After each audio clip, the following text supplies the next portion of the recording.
Kenya targets fish thieves with new coastguard. Kenya's president has launched the country's first coastguard to protect and monitor its territorial waters. It will guard against illegal fishing, which President Uhuru Kenyatta says costs Kenya about $100 million, £78 million, a year. It is also intended to secure territorial waters against smuggling and drug trafficking. Until now, Kenya's maritime security depended solely on the Navy. Authorities say it will now be free to focus on security and military affairs.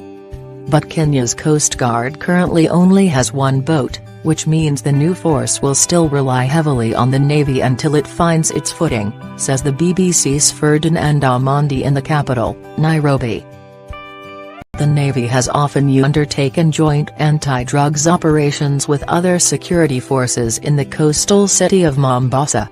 In 2014, on President Kenyatta's orders, it destroyed a ship alleged to have been carrying illegal drugs worth $12.6 million, £9.8 million.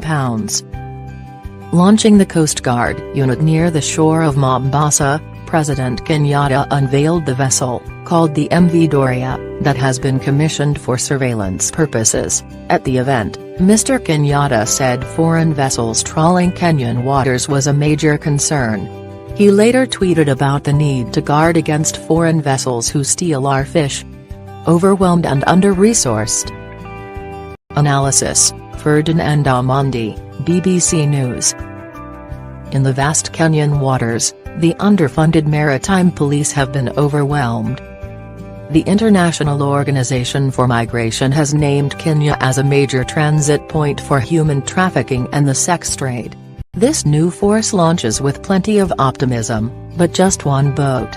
That's hardly enough to patrol Kenya's coastline, which stretches over 621 miles, 1,000 kilometers. And there's Lake Victoria, where Kenyan fishermen have long complained of harassment from Ugandan forces on contested waters. To succeed where the maritime police failed, the Kenya Coast Guard will need political backing and resources. Lots of it.